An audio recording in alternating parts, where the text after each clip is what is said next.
Good morning guys, and welcome to this week's Saturday catch-up for the 30th of March. There's no doubt when you're trying to run and scale a business, some weeks are fantastic, some weeks are shockers, and some weeks are somewhere in between. And this is probably the first real negative of the year so far, but this week's been one of those real shockers when everything that could go wrong has gone wrong.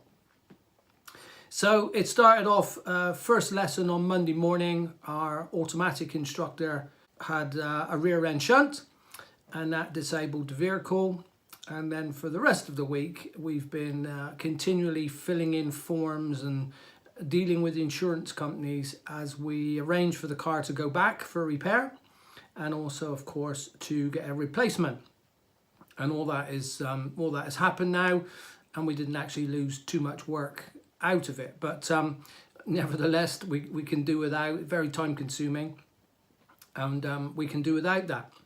Moving on, as reported in the Sunday forecast video, we had part 3 exams this week, and every single one of them failed.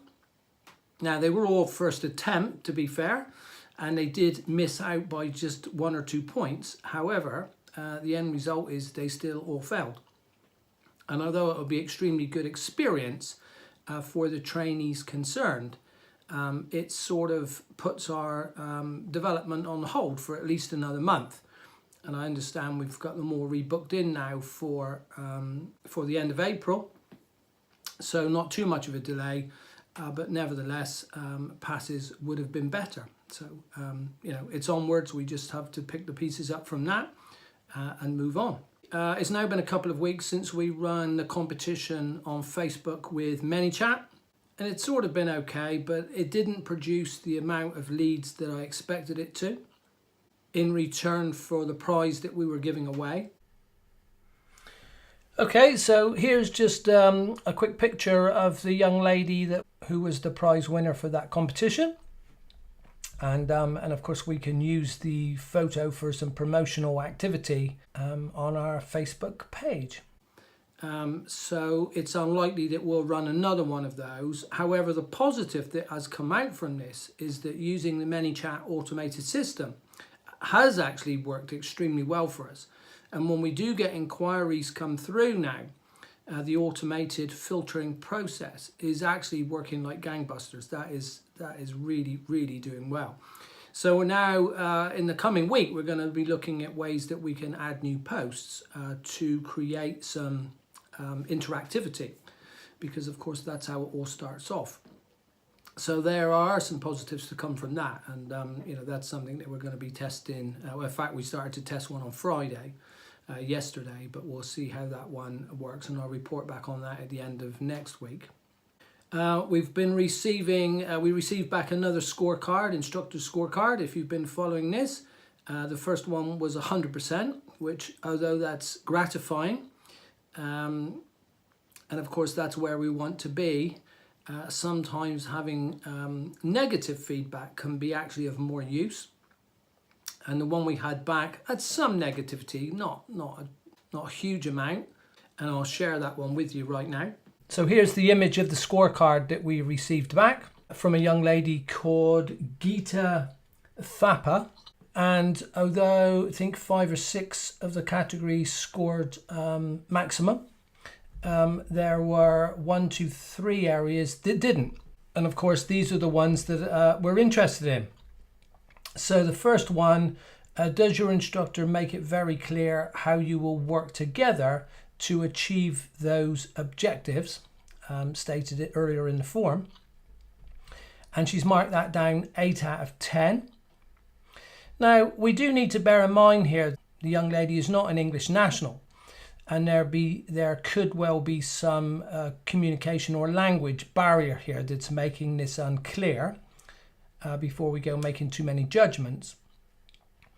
And the next one, does your instructor discuss the lesson outcomes with you to establish whether your objectives have been met and discuss any remedial action that may be required? So, 6 out of 10, which is pretty low really in that particular area.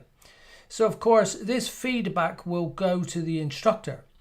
And We don't wish to divulge the source because, again, that will breach our customers' confidentiality, and we do say to them in strictest confidence that we won't pass that, because of course that could then create a little bit of friction between themselves and the instructor. And we look at the next one. Do you always sign the lesson record sheet as a true reflection of what took place during your lessons? Now, this is slightly disturbing because this is 7 out of 10, and irrespective of whether we have a language barrier or not in these 2 boxes here, that lesson record should be signed every single time. Now, that needs a bit of clarification as to exactly what she's saying, whether she does actually sign it every single time or not. The reason we have these scorecards, first and foremost, is to show our customers that we do care about them, and we're not just simply taking their money. We have got a vested interest in their success, and we want them to know that, whether that be the student themselves or, of course, their parents. And this is only going to be a good thing for extra referrals, as mentioned before. But of course, it's also a really good way for me as the driving school owner to monitor what my instructors are doing. And again, reading this, to be fair, there could be some of these language issues that I've already mentioned, so I shouldn't be too harsh on the instructor. However, it does need looking into, which is what I'm going to do. So it proves very beneficial for monitoring, because otherwise you don't know what your guys are doing out there. And it gives you the opportunity to either praise them up, as we did in the last one, or to look to address any issues that may be surfacing, as in the case of this one. So that's why we're doing this. And I will post this in our Facebook workplace group. Of course, there will be no names either from the instructor or from the student, because we need to protect that anonymity.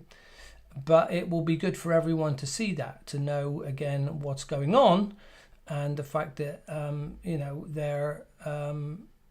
their performance is being monitored, and hopefully they can all pick up on that. So I see this as a positive and not as a negative. Okay, so moving on to our work with ADI Success. The books have still been flying out this week, so now we've been sending them out for a few weeks, which is really encouraging. There does seem to be a lot of you guys out there that are looking to actually make that transition and scale, which is really what these videos are all about. And very interesting to read all of the comments on the post as to the reasons you're giving for wanting to get in there, and they're quite varied, which is good. So we'll be continuing with that in this coming week, and we are going to look to get into these bite-sized chunks. For one reason or another, this week sort of run away from us, probably all the insurance forms, but I'll look to get on with that and see if we can put some useful information up there. But I've had a couple of questions come in asking about the picture up there on the whiteboard. And to be honest, I've not really been that conscious that it picks up on video, but of course it does. And that little square there is for one of my 3 grandchildren that regularly visit the office. And she likes to be drawing on the whiteboard. And there is nothing strategic or technical about it whatsoever. It's from a 3-year-old granddaughter who just scribbles away in that box. So there is no more to it than that, unfortunately. Okay, so we're now on the 30th of March. So of course, come Monday, we would have completed the first of our 4 quarterly rocks. And then we will be running the stats on Monday morning to evaluate how we've done during those first 3 months and whether or not we're still on course for our main target for this year, and of course for our 4-year target. And that's a really, really important part of the year, when you can sit back and look at how you've done, because basically it's a quarter of the year gone now, and we need to assess our performance. And I'll be reporting back on that next Saturday, once I've had a chance to analyse the figures. But that's about it. So as I said, really it's been quite a depressing week. But there we go, that happens. And the main thing when this happens is that you then look at your goals and you look at what needs to be done and what needs to be done to get back on focus. And that's just the way it is, unfortunately. So hopefully next week I'll have something a lot more positive than I do this week. So that's business, as they say. So as always, have another great weekend. And I'll be back again with a Sunday morning forecast tomorrow. Okay guys, bye for now. Please do like and share this video and also subscribe to my channel. And when subscribing, please do remember to click the little bell.